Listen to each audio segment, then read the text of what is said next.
नमस्कार. मी डॉक्टर रवी प्रकाश ठोंबरे, विभाग प्रमुख भूगोल विभाग, राधाबाई काळे महिला महाविद्यालय, अहमदनगर. आजच्या या ऑनलाईन लेक्चरच्या भागामध्ये आज आपण भारताचा भूगोल या जनरल स्तरावरती अभ्यासला जाणाऱ्या सावित्रीबाई फुले पुणे विद्यापीठाच्या अंतर्गत भूगोल विषयामधील एक घटक आपण आज अभ्यासणार आहोत.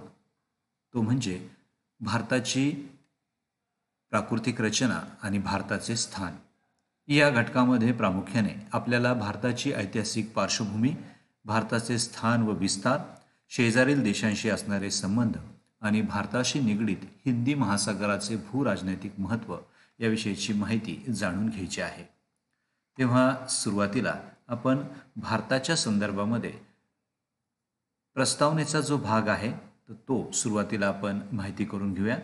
आपल्याला माहिती आहे की भारतासारख्या खंड प्रदेशामध्ये प्राकृतिक रचना, हवामान, मृदा, वनस्पती या अनेक बाबतीमध्ये विविधता आढळून येते. भारतामध्ये प्राकृतिकदृष्ट्या विविध स्वरूपाचे पर्वत, पठारे, मैदाने तसेच इतर प्राकृतिक भूवैशिष्ट्य आढळून येतात. या घटकाला अनुसरून वेगवेगळ्या धर्माचे, भाषांचे, पंथांचे आणि संस्कृतीचे लोक देखील वास्तव्य करतात. या सर्वांमध्ये विविधता आहे, मात्र या सर्वांमध्ये त्याच वेळेला एकात्मतेची भावना ही देखील दिसून येते. म्हणजेच विविधतेमध्ये एकता हे भारताचं जे स्वरूप आहे ते आपल्याला या रूपाने अधिक स्पष्ट करता येईल. प्राकृतिक आणि सामाजिक विविधतेमध्ये भारतामध्ये एकता दिसून येते. भारताच्या संदर्भामध्ये भारताच्या उत्तरेला अतिभव्य आणि महाकाय अशा हिमालयाच्या उत्तुंग पर्वतश्रेण्या आहेत. जगामधील एक विस्तीर्ण आणि सुपीक गाळाचा मैदानी प्रदेश पश्चिमेच्या पंजाब या राज्यापासून ते पूर्वेला पश्चिम बंगालपर्यंत पसरलेला आहे. भारताच्या दक्षिण भागात जगातील मोठ्या द्वीपकल्पीय आणि अतिप्राचीन अशा पठाराचा भाग म्हणजे दख्खनचा पठार हा वसलेला आहे. भारतामध्ये ज्याप्रमाणे सुपीक गाळाचा मैदानी प्रदेश आहे त्याचप्रमाणे भारताच्या वायव्येला भारतीय वाळवंटी प्रदेश देखील आपल्याला आढळून येतो. तसंच पश्चिम बंगालमध्ये सुंदरबनसारखा दलदलीचा प्रदेश देखील आपल्याला पाहावयास मिळतो. जगातील कोणत्याही देशापेक्षा हवामानामधील विविधता ही भारतामध्ये अतिशय तीव्र स्वरूपामध्ये पाहायला मिळते. भारताच्या वायव्य भागामध्ये भारतीय वाळवंटी प्रदेशामध्ये वार्षिक जेमतेम 12 सेंटीमीटर पाऊस पडतो, तर त्याच वेळेला ईशान्य भारतामध्ये मौसिनराम आणि चेरापुंजी या भागामध्ये वार्षिक पर्जन्य 1141 सेंटीमीटर पर्यंत नोंदवलेलं आपल्याला दिसून येतं. थंडीचा विचार करता काश्मीरमधील द्रास येथे किमान तापमान हे उणे 45 अंश सेल्सिअस, तर राजस्थानातील गंगानगर येथे कमाल तापमान हे 51 अंश सेल्सिअस असल्याची नोंद आपल्याला सांगता येते. भारताच्या नैसर्गिक वनस्पतीमध्ये हवामानाप्रमाणेच अनेक विविधता पाहायला मिळते. यामध्ये उष्णकटिबंधातील दाट वनस्पतींपासून टुंड्रा हवामानातील झाडेझुडपे देखील पाहायला मिळते. मृदामध्ये देखील अनेक प्रकारची विविधता आपल्याला आढळून येते. गंगेच्या खोऱ्यामधील सुपीक गाळाची मृदा, पठारावरील काळी कापसाची रेगूर मृदा तसेच राजस्थानसारख्या भागामध्ये वालुकामय मृदा आपल्याला आढळून येते. भारतात प्राकृतिक पर्यावरणात अशा प्रकारची विविधता असली तरी देखील वर उल्लेख केल्याप्रमाणे त्यामध्ये एक प्रकारची एकात्मता देखील आहे. सहिष्णुता, अहिंसा, शांततामय सहजीवन यासारख्या उदात्त परंपरा भारतामध्ये आपले अस्तित्व आजही टिकवून ठेवताना आपल्याला दिसून येतात. भारत माझा देश आहे आणि हा देश आपल्या सर्व सुखदुःखामध्ये सहभागी असतो. भारतामध्ये विविध प्रकारच्या गोष्टी आहेत आणि ज्याचा फायदा आपल्या संपूर्ण देशाला होतो.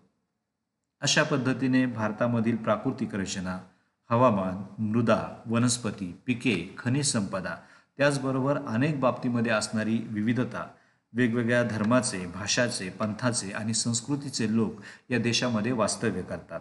प्रत्येकाच्या चालीरीती, राहणीमान यामध्ये बराच फरक आहे, मात्र तरी देखील या सर्वांमध्ये एकात्मतेची भावना ही तेवढीच प्रबळ आहे.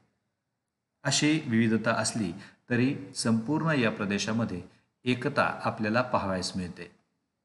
अशा पद्धतीने प्रस्तावनेचा भाग आपण पूर्ण केल्यानंतर भारताच्या प्राकृतिक घटकाशी संबंधित असणाऱ्या विविध गोष्टींचा आपण आता अभ्यास करणार आहोत.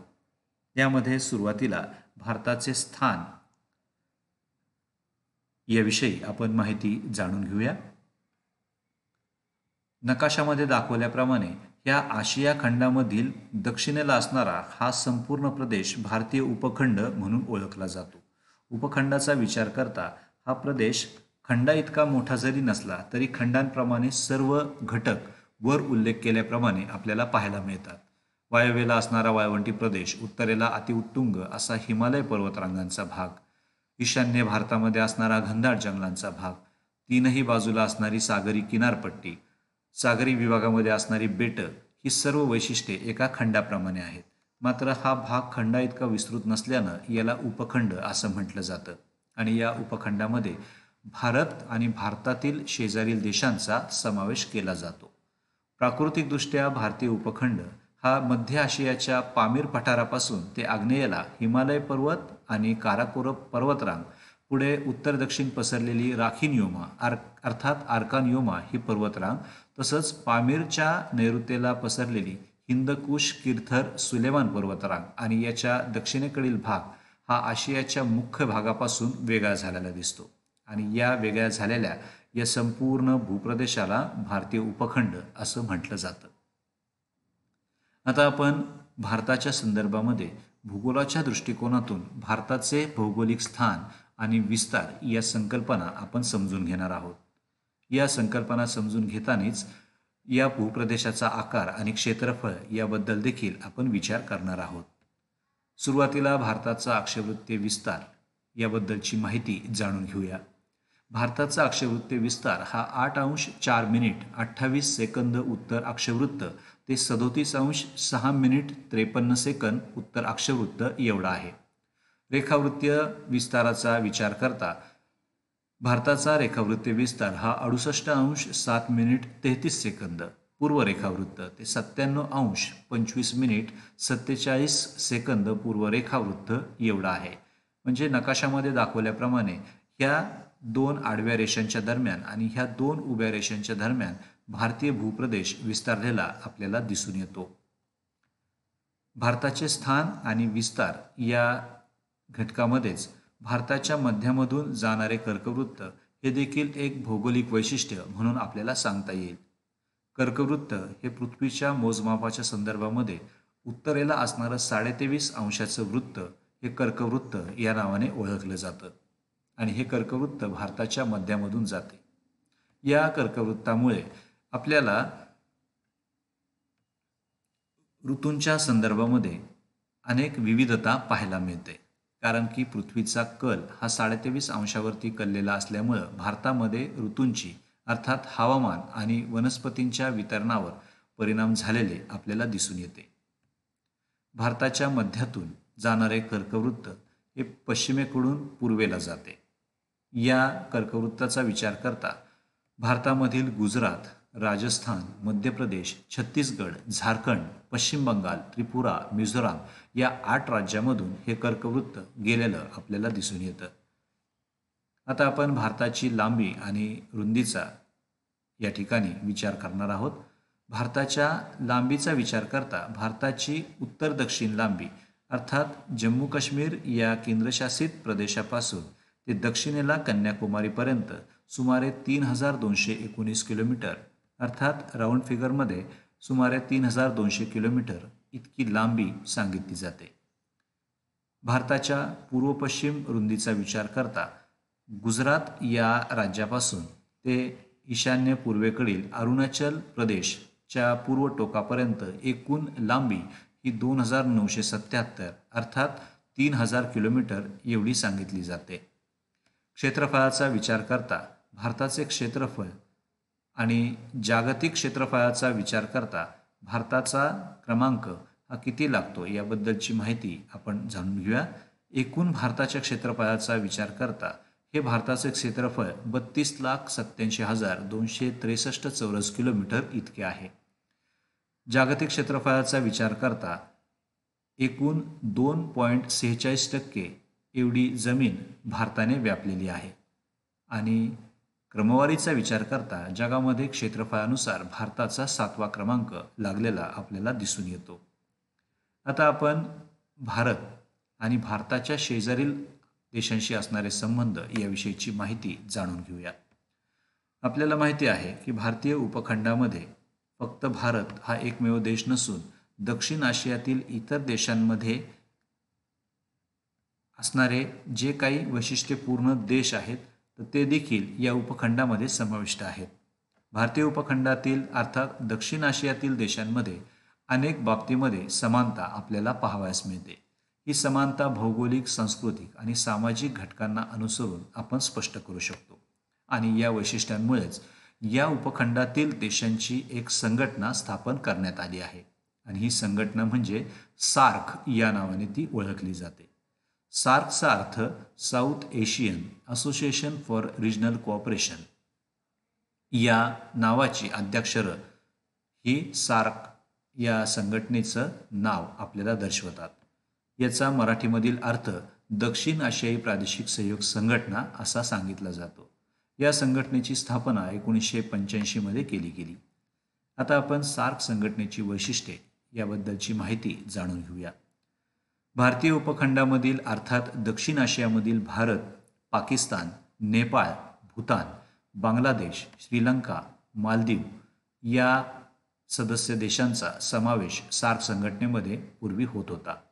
आता या संघटनेमध्ये अफगाणिस्तान हा देश समाविष्ट झाल्यानं पूर्वीची सार्क देशांची 7 असणारी संख्या आता 8 एवढी झाली आहे. या संघटनेची निर्मिती आणि कार्य यामध्ये भारताची भूमिका महत्त्वाची आहे, कारण की उपखंडामधील सर्वात मोठा देश म्हणून भारत ओळखला जातो. या संघटनेच्या संदर्भामध्ये या संघटनेचं अधिवेशन दरवर्षी कोणत्या तरी देशाच्या राजधानीमध्ये होत असते. सार्क संघटनेचं मुख्य कार्यालय ही नेपाळची राजधानी काठमांडू या ठिकाणी आहे. भारतीय उपखंडामधील लोकांचं जीवनमान उंचावणं, समान भौगोलिक समस्यांचं निराकरण करणं यासारखी वैशिष्ट्ये सार्क संघटनेच्या बाबतीमध्ये आपल्याला सांगता येतील. भारतातील शेजारील देशांशी असणारे संबंध हे सार्कच्या माध्यमातून आपल्याला अधिक वृद्धिंगत झालेले दिसून येतात. यासाठी या संघटनेची काही उद्दिष्ट ठरवली गेली आहेत. या उद्दिष्टांचा विचार करता परस्परांच्या आर्थिक आणि सामाजिक समस्या समजून घेणं, परस्परांना सहकार्य करून समस्यांचं निवारण करणं, परस्परांशी मित्रत्व आणि सहकार्याचं धोरण ठेवणं, तसंच एकमेकांमध्ये सांस्कृतिक देवाणघेवाण करणं, राजनैतिक संदेशाचा विकास करून आपापसामधील असणारे संबंध सुधारणं, व्यापार क्षेत्रात परस्परांना मदत करून विकास साधणं ही सार्क संघटनेची प्रमुख उद्दिष्टे आपल्याला सांगता येतील. आता आपण भारताच्या सीमा आणि त्यांची वैशिष्ट्ये याविषयीची माहिती जाणून घेऊया. भारताच्या भूसीमा आणि त्यांच्या सरहद्दीचे स्वरूप यांचा विचार करता भारताला या 2 स्वरूपाच्या भूसीमा लाभलेल्या आहेत. यामध्ये नैसर्गिक सरहद्द असणारी सीमा जी चीन, नेपाळ, भूतान, म्यानमार यांच्याबरोबर भारताला लागून आहे आणि मानवनिर्मित सरहद्दीचा विचार करता पाकिस्तान आणि बांगलादेश या 2 देशांबरोबर भारताची मानवनिर्मित सरहद्द असल्याचे आपल्याला दिसून येते. या 2 सरहद्दींच्या बाबतीमध्ये मॅकमोहन रेषा ही भारत आणि चीन या दरम्यानची सीमारेषा म्हणून ओळखली जाते, तर भारत आणि पाकिस्तान यांच्या दरम्यानची सीमारेषा ही रॅडक्लिफ रेषा या नावाने ओळखली जाते. आता आपण भारताच्या जलसीमेचा विचार करूया.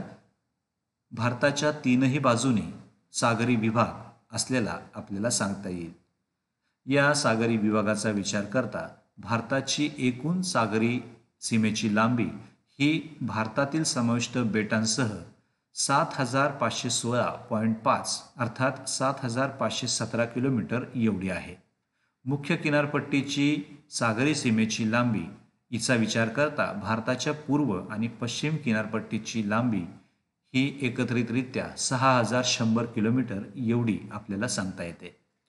भारताच्या सागरी सरहद्दीचा विचार करता आंतरराष्ट्रीय स्तरावरती ठरवून दिलेल्या सागरी सीमेच्या घटकांना अनुसरून किनारपट्टीपासून साधारणपणे 12 नॉटिकल मैल किंवा नाविक मैल एवढी भारताची सागरी सरहद्द अंकित केलेली आपल्याला दिसून येते. सागरी स्थितीचा विचार करता भारताच्या त्रिकोणाकृती द्वीपकल्पाच्या पश्चिमेला अरबी समुद्र, पूर्वेला बंगालचा उपसागर आणि दक्षिणेला हिंदी महासागर असल्याचे आपल्याला दिसून येते. भारताचा शेजारील असणारा देश अर्थात ज्या देशाशी आपली सागरी सीमा निगडीत आहे तो देश म्हणजे श्रीलंका. भारत आणि श्रीलंका हे दोन देश या दोन देशांच्या दरम्यान असणाऱ्या पाल्क नावाच्या सामुद्रधुनीमुळे वेगळे झालेले आपल्याला दिसून येतात. भारताच्या सीमा आणि त्याच्या वैशिष्ट्यांचा विचार करता भारताची जलसीमा नकाशामध्ये दाखवल्याप्रमाणे आपल्याला या पद्धतीने अंकित करता येते. भारताच्या पश्चिम किनारपट्टीवरील कोकण किनारा, त्याचबरोबर केरळ आणि कर्नाटक राज्यामधील असणारा मलबारचा किनारा, पूर्व किनारपट्टीचा विचार करता उत्कल किनारा, आंध्र किनारा आणि तामिळनाडू या राज्यामध्ये समाविष्ट असणारा कोरोमंडल किनारा यांचा आपल्याला प्रामुख्याने विचार करता येईल. भारताच्या सीमेची आपण वैशिष्ट्ये वर उल्लेख केल्याप्रमाणे पाहत आहोत.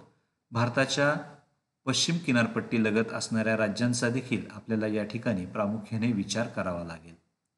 मग आपण नकाशामध्ये पाहिल्याप्रमाणे भारताच्या पश्चिम किनारपट्टी लगत गुजरात, महाराष्ट्र, गोवा, कर्नाटक आणि केरळ अशा 5 राज्यांचा सीमावर्ती भाग आपल्याला आढळून येतो. या प्रत्येक राज्याच्या सीमांच्या वैशिष्ट्यांचा आणि नावांचा विचार करता महाराष्ट्राला लाभलेली किनारपट्टी ही वर उल्लेख केल्याप्रमाणे कोकण, तसंच गोवा किनारपट्टी, कर्नाटकची किनारपट्टी कारवार या नावाने ओळखली जाते, तर केरळची किनारपट्टी मलबार या नावाने ओळखली जाते.